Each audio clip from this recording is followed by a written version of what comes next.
Good afternoon to those who listen. It is October 13th, 2018, 3:30 p.m. And I just want to do a little video about floods. And I've noticed there's been so many floods in so many parts of the country and in lots of parts of the world. There's just been, seems like, nonstop flooding. And so much flooding that we don't even hear about from other parts of the world.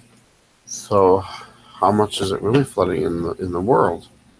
And I noticed that just recently here in the Quad Cities off of the Mississippi River, I guess mainly Davenport, because the Illinois side, they put up a flood wall, and they still, for all these years, still refuse to build this flood wall, or they don't have enough money to do it.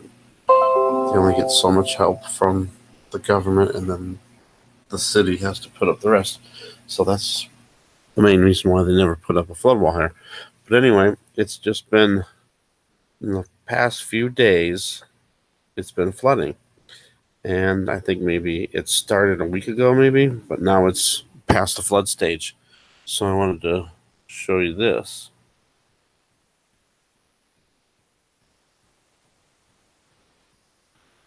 All right, so here's a weather advisory. Flood warning is in effect. The Mississippi River at Rock Island locking down 15 until further notice. But I think they're running it until 7 a.m. tomorrow. But we've been in a flood warning pretty much for the whole week. And it's been raining a lot lately, too. Today it finally is cleared up. But the flood stage was at 18, or the stage was at 18.1. Flood stage is 15 feet, so that's 3.1 feet over. It's falling now, but it's still pretty bad in some areas. I know Credit Island is underwater, and I think they closed it off to the public.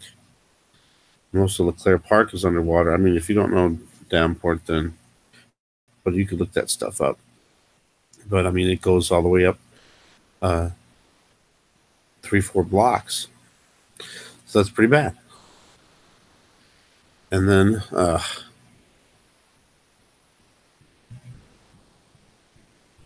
right, here's some more flood warnings. I'll go to the one for the Mississippi first, since we were just talking about that. Now, okay, so they did a more current level of the river, and it's 17.8. So it went down 0.1 feet since the last report, I guess last night, and it's going to keep going down. But wow. And then I just I don't know if anybody knows where the Wapsie River is. The Wapsipinicon. I think that's how you pronounce it. I always hated trying to pronounce that river, but I used to live out in Long Grove, and we used to live less than a mile away from the Wapsie, and it used to flood, but it never quite reached our trailer, but it came close once when we were living there. But I remember couldn't even get through. I actually one time I was going to work, and I had to drive to DeWitt for my job, and it was flooded, but it was only a couple inches. I would say maybe 3-4 inches where the road was covered. And I saw these people driving through like nothing. I'm like, So I thought, and I had a low riding car, I guess, and tried to go through, got stuck in the middle, and then it stalled out. And then I had somebody came and towed it out for me, luckily, and I brought it back, and he said, run the car just in case you got any water in your tailpipe. And did that for a while. Just left it running for a while, and then all of a sudden, boom, it blew up, and that was it for that car. So, like it says here, turn around, don't drown. It's definitely not worth it to try to drive through a flooded area. And it wasn't even that high up.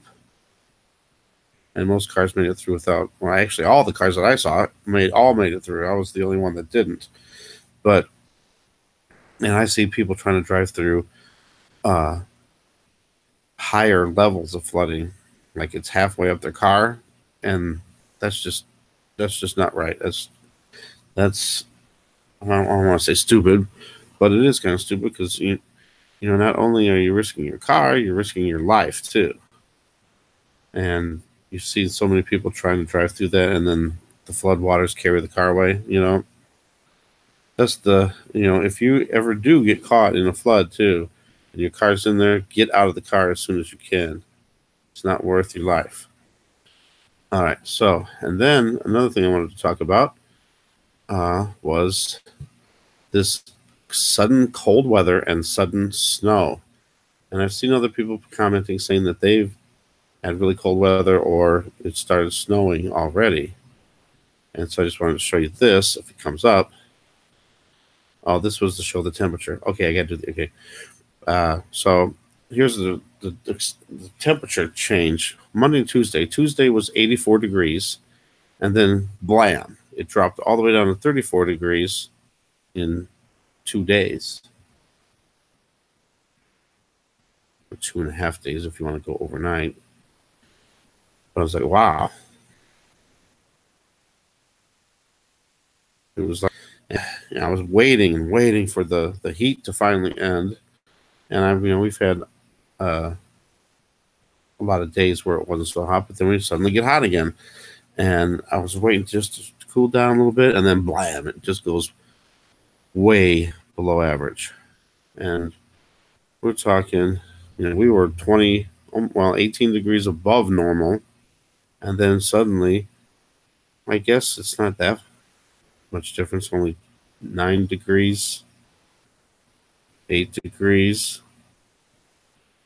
lower for average. All right, so let me go over here. It was this one? No, it's this one. All right, I think. No, it was this one. Or was it that one? I can't remember now. One of these, yeah, it was this one over here. Is this thing gonna show me nothing, is it? One.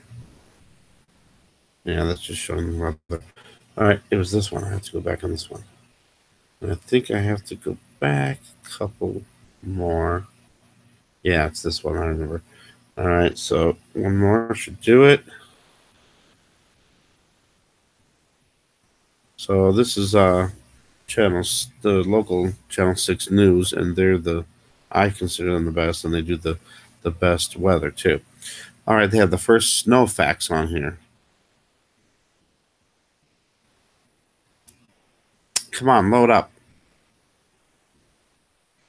So I don't know if we got a trace. I don't think we did. But this shows, I mean, it snowed. It was just flurries, though, but I don't think anything stuck. And we did have a lot of frost, even early this morning. So when I left the karaoke, my car was all frosted over, and I had to defrost it for a little while. All right, so we got the first trace. The earliest ever was October 18th of 1972. Well, I was only 5 years old then.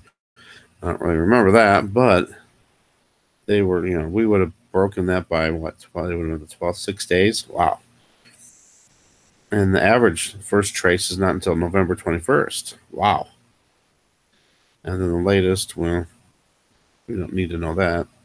I remember one year, I think it was, it was 1986. Yep, it was 1986 going into 87. New Year's. And I remember the 86, that winter, it did not snow at all. And then it finally snowed on New Year's Eve. At, New Year's Eve into the next day. And that was the latest I ever saw, and that was pretty close to a record. The first inch of snow, October 18th of 1972, which was also that first trace, too. The average first inch of snow here is December 5th. Wow. And the latest for snow. Wow. So I just wanted to throw that out there. So the question is to you guys now, are you seeing flooding in your areas? Because it just seems like there's flooding everywhere. And is it getting colder earlier in your area? And are you getting snow earlier than normal, than average? Let me know in the comments. Thanks for watching. Thanks for subscribing. God bless.